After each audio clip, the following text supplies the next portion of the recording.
Very good morning. हर घर पाठशाला में आपका स्वागत है। +1 कॉमर्स सेक्शन के अकाउंटेंसी सब्जेक्ट में हमारा आज का विषय है recording of banking transactions in the journal. तो आप सभी जानते हैं कि बैंक किसे कहते हैं। बैंक एक ऐसा इंस्टीट्यूशन होता है जो हमारे एक्सेस पैसे को डिपॉजिट करता है और जब हमें उसे ज़रूरत होती है तो उसे हमें देता है, और भी सर्विसेज जो हैं वो बहुत देता है। एटीएम फैसिलिटीज़ दे रहा है, लोन्स देता है, एजुकेशन लोन्स देता है, मनी ट्रांसफ़र करता है। तो एक व्यवसाय जो है आज के दौर में बिना बैंक से नहीं हो सकता। कोई भी छोटा व्यापारी है, बड़ा व्यापारी है, उसका बैंक में अकाउंट होना बहुत ज़रूरी है। बिना बैंक अकाउंट के कोई भी हम ट्रांजेक्शन्स नहीं करते हैं। अब हमारे पास ये क्वेश्चन आता है कि जब हमारे पास बैंकिंग ट्रांजेक्शन्स होती हैं तो उन्हें हम अपने रोजनामचा में कैसे लिखते हैं। तो हमारा आज का विषय यही है कि हम बैंकिंग ट्रांजेक्शन्स को जो है वो रोजनामचा में कैसे लिखते हैं। तो सबसे पहले हमारे पास है कैश पेड इनटू बैंक। जब हम बैंक में पैसे जमा करते हैं, तो जब हम बैंक में पैसे जमा करते हैं या बैंक में हम अपना खाता खोलते हैं, तो इस केस में हमारे पास दो खाते जो आते हैं, एक बैंक अकाउंट आता है और दूसरा कैश अकाउंट आता है। क्लियर होगी बात। तो बैंक अकाउंट आपको पता है पर्सनल अकाउंट है, कैश कौन सा अकाउंट है, रियल अकाउंट है। तो पर्सनल अकाउंट का रूल डेबिट द रिसीवर। और जब हम बैंक में पैसे जमा कर रहे हैं तो बैंक रिसीवर है, इसीलिए बैंक को हम डेबिट करेंगे। और कैश जो है, क्योंकि कैश गोज आउट हुआ, debit what comes in, credit what goes out. तो इस केस में जब हम जर्नल एंट्री रोजनामचा में करेंगे तो हमारे पास जर्नल एंट्री हो जाएगी। क्या जर्नल एंट्री हो जाएगी? Bank account debit to cash account. क्या जर्नल एंट्री हो जाएगी? Bank account debit to cash account. Clear. Next हमारे पास है, ये तो पैसे जमा करने का हो गया। अब हम कैश विदड्रॉन फ्रॉम बैंक। मान लो हम बैंक से पैसे निकालते हैं। अच्छा, बैंक से पैसे हम दो तरह से निकाल सकते हैं, या तो हम व्यवसाय के लिए निकालेंगे, ठीक है, या हम पर्सनल यूज के लिए निकालेंगे। तो सबसे पहले हम करते हैं व्यवसाय के लिए।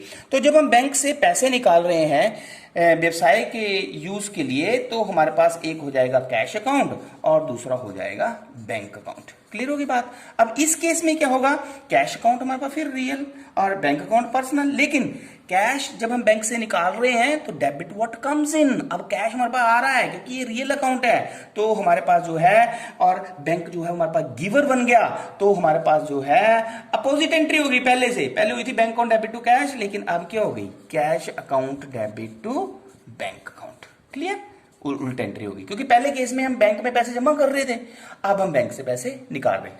अच्छा, इसमें दूसरा केस था कि when the cash is withdrawn from bank for personal use. अब जब पर्सनल यूज होता है, तो मैंने आपको पहले भी बताया है, तो जब पर्सनल यूज होता है तो कौन सा वर्ड आता है? एक आ जाएगा ड्रॉइंग्स, और दूसरा क्योंकि बैंक से पैसे निकाल रहे हैं तो बैंक अकाउंट आ जाएगा। तो अब कैश की जगह हमारे पास जो है वो बैंक तो गिवर है, तो डेबिट हमारे पास हो जाएगा, क्या हो जाएगा? Drawings account debit to bank account, क्योंकि बैंक तो गिवर ही रहेगा। Is it clear? समझ में आ गया बात आपको? तो इस तरह से आपने ये ध्यान रखना है कि जब बैंक में पैसे जमा किए जाते हैं तब जर्नल एंट्री क्या होती है? बैंक को डेबिट टू कैश। और जब बैंक से पैसे निकाले जाते हैं तो जर्नल एंट्री हमारे पास क्या होती है? अब हमारे पास है थर्ड, बैंक से रिलेटेड ट्रांजेक्शन्स है check received from a customer. जो कस्टमर होता है जिसको हमने गुड्स बेची होती है, वो पेमेंट आपको कैश भी कर सकता है और चेक के द्वारा भी कर सकता है। चेक रिसीव्ड फ्रॉम कस्टमर, हमारे पास ट्रांजैक्शन है चेक रिसीव्ड फ्रॉम कस्टमर। अब जब चेक हमें कस्टमर से मिलता है तो हमारे पास दो ऑप्शंस होती हैं, डिपॉजिटेड, ठीक है, ऑन सेम डेट। हम उसे सेम डे को ही बैंक में जमा कर देते हैं। तो जब हमें चेक मिलता है कस्टमर से अब, और उसे हम बैंक में सेम डे, उसी दिन जो है बैंक में जमा कर देते हैं, तो हमारे पास जर्नल एंट्री होती है। ध्यान में रखनी है आपने बात, bank account debit to customer account जिससे आपको चेक मिला। एक्स से मिला तो टू एक्स, राम से मिला तो टू राम। लेकिन ध्यान में रखना है कब होगा ये? जब आपको चेक मिला, ठीक है, जिसको आपने गुड्स बेची थी उससे, और आपने उसे उसी दिन बैंक में जाके जमा कर दिया। अच्छा, अब नेक्स्ट देखो इसका पार्ट क्या है?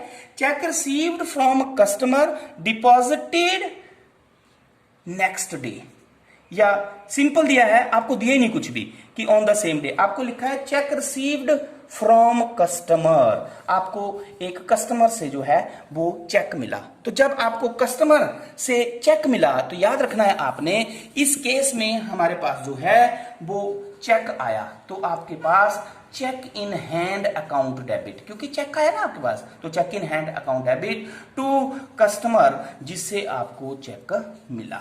ठीक है, cheque in hand account debit to customer account. ठीक है, अब इसी का दूसरा पार्ट, अब ये चेक तो हमें मिला था, लेकिन उस दिन ही हमने जमा किया, check received from customer deposited next day. Next day आपने उसको बैंक में जमा किया, या उससे भी नेक्स्ट डे जमा किया। तो जब आपने उसे नेक्स्ट डे उसे बैंक में जमा किया, तो जब बैंक में जमा कर दिया तो bank account debit to cheque in hand account लिखना है आपने। क्या लिखना है? Bank account debit to cheque in hand account. तो ये थोड़ा सा यहाँ पे ध्यान रखना है कि चेक मिला आपको और आपने उसी दिन बैंक में जमा कर दिया, तो bank account debit to customer आ जाएगा। लेकिन जब चेक मिला, आपने 1 या 2 दिन अपने पास रखा, फिर उसके बाद आपने बैंक में जमा कर दिया, तो हमारे पास जो है वो अलग अलग एंट्रीज होती है। ठीक है, अब नेक्स्ट है हमारे पास बैंक से संबंधित जो है वो लेन देन है। हर व्यवसाय में जो है अब जितनी भी पेमेंट्स की जाती हैं वो कैसे की जाती हैं? चेक के द्वारा की जाती हैं। ठीक होगी बात? तो आपके पास जो है amount paid by cheque, amount paid by cheque, मतलब किसी को भी भुगतान करना है तो चेक के द्वारा किया। जैसे मैं यहां पे लिख सकता हूं, एग्जांपल लेता हूं, amount paid by cheque to Hari, Hari को चेक द्वारा भुगतान किया गया। तो इस केस में एक तो हरि अकाउंट आ जाएगा और चेक द्वारा भुगतान किया गया तो दूसरा आ जाएगा बैंक अकाउंट। ठीक है, तो हरि तो पर्सनल अकाउंट है और हम जो है उसे पेमेंट कर रहे हैं, तो हरि रिसीवर हुआ, तो डेबिट द रिसीवर। तो इस केस में जर्नल एंट्री होगी Hari account debit to bank account, Hari account debit to bank account. Is it clear? ये तो होगी पेमेंट की बात। उसी तरह अब जब हम कोई भी खर्चा करते हैं, हम मोबाइल बिल देते हैं, इलेक्ट्रिसिटी बिल देते हैं, जो भी हम पेमेंट करते हैं व्यवसाय में, अब हम कैसे करते हैं? चेक द्वारा या ऑनलाइन बैंक कर दी, मोबाइल बैंकिंग से कर दी। ठीक है, तो इस केस में जो है मींस हमारे पास ट्रांजेक्शन होगी एक्सपेंसेस पेड बाय चेक। जो भी एक्सपेंसेस होगा उसे जब हम चेक द्वारा भुगतान करेंगे, जैसे यहां पे आप ले लो electricity bill paid by cheque, हमने इलेक्ट्रिसिटी बिल जो है वो चेक द्वारा किया भुगतान उसका, तो हमारे पास इस केस में क्योंकि इलेक्ट्रिसिटी बिल नॉमिनल अकाउंट खर्चा है तो वो डेबिट हो जाएगा। तो हमारे पास जर्नल एंट्री हो गई electricity bill account debit to, क्योंकि चेक द्वारा पेमेंट की तो चेक तो बैंक द्वारा जो है वो कैश किया जाएगा, तो हमेशा याद रखना है बैंक अकाउंट ही क्रेडिट होगा। Is it clear? तो ये आपने जो है वो थोड़ा सा ध्यान में रखना है। अब हमारे पास आता है चेक डिसऑनर्ड, बड़े ध्यान से समझना है, चेक डिसऑनर्ड। अब डिसऑनर्ड का मतलब क्या होता है? और डिसऑनर का मतलब रिस्पेक्ट नहीं करना। वो क्या मतलब हुआ कि जब हमें किसी ग्राहक ने चेक दिया या हमने किसी को पेमेंट करनी है, वो हमने चेक दिया उसको, और वो चेक जब बैंक में गया तो बैंक ने उसको रिजेक्ट कर दिया, बैंक ने उसको रिजेक्ट कर दिया। तो जब चेक जो है बैंक द्वारा एक्सेप्ट नहीं किया जाता है ड्यू टू एनी रीजन, चाहे हमने गलत भरा हुआ है, अमाउंट गलत भरा है, या हमारे खाते में पैसे नहीं है, कोई भी कारण हो सकता है, तो when the bank does not accept the cheque it is called dishonour. क्या बोलते हैं इसको? डिसऑनर। तो जब डिसऑनर होता है, बैंक द्वारा चेक वापिस कर दिया जाता है, तो याद रखना है आपने, हमारे पास जर्नल एंट्री जो होती है वो जिसने चेक दिया debtors account debit to bank account. क्या जर्नल एंट्री होती है? Debtors account debit to bank account. ये ध्यान रखना है आपने कि डिसऑनर का मतलब क्या होता है। और इस केस में हमारे पास जो है, क्योंकि पहले हमने कस्टमर का चेक बैंक में दिया था, तो जब बैंक में वो चेक हमने दिया था तो एंट्री की थी bank account debit to debtor. मैंने बताया ना आपको पहले कि जब हमें किसी कस्टमर से चेक मिला और हमने उसे उसी दिन बैंक में जमा करा दिया, तो हमारे पास जर्नल एंट्री होती थी क्या?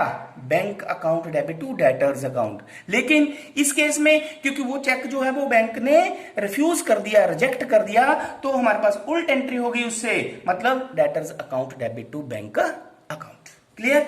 इसी तरह हमारे पास अब नेक्स्ट ट्रांजेक्शन जो है वो है interest allowed by the bank. देखो, जो बैंक में पैसे जमा किए गए हैं, बैंक उस पे क्या करता है, इंटरेस्ट अलाउ करता है। क्या करता है, इंटरेस्ट अलाउ करता है।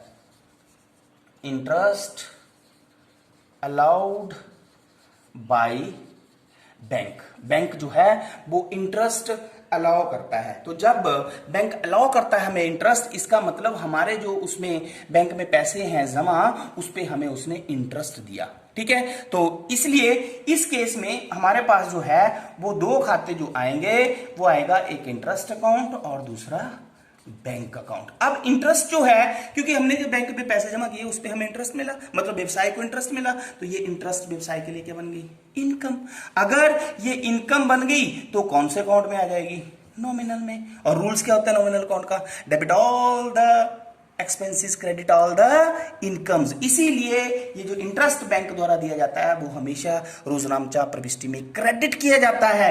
तो हमारे पास जो जर्नल एंट्री होगी, और बैंक क्योंकि जब हमें इंटरेस्ट देता है तो वो इंटरेस्ट बैंक हमारे खाते में जमा कर देता है। तो मतलब हमारा खाता मतलब बिजनेसमैन का खाता, मतलब पर्सनल अकाउंट, मतलब डेबिट द रिसीवर। इसीलिए जो है जो जर्नल एंट्री होगी वो होगी bank account debit to interest account. Clear, ये थोड़ा सा कंसेप्ट आपने ध्यान में रख लेना है। ठीक है, उसी तरह हमारे पास अब है interest charged by bank. Bank द्वारा इंटरेस्ट चार्ज किया गया। इंटरेस्ट चार्ज करने का मतलब समझते हैं, बैंक द्वारा इंटरेस्ट लेना। अब बैंक कब इंटरेस्ट लेता है, कब चार्जेस लेता है, कब चार्जेस लेता है। देखो आप सभी के पास एटीएम है, आप सभी जो है वो सभी के पास एटीएम है, सभी एटीएम चलाते हैं। तो आपको पता है हर साल के बाद एटीएम के, जिनके पास एटीएम होता है उसके 112 या 118 रुपए हर साल कट जाते हैं। इसका मतलब क्या होता है, वो बैंक चार्जेस हैं। अच्छा, आप कोई भी एप्लीकेशन फॉर्म भरते हैं तो ड्राफ्ट काटते हैं, ड्राफ्ट काटते हैं आप लोग सभी। ठीक है, तो जब भी आप ड्राफ्ट काटते हैं तो उसमें क्या लिखा होता है, बैंक चार्जेस होते हैं ना। बैंक चार्जेस 100 रुपए पे 10 रुपए हैं, इस तरह से बैंक जो चार्जेस होते हैं। तो इसका मतलब बैंक हमसे चार्जेस लेता है।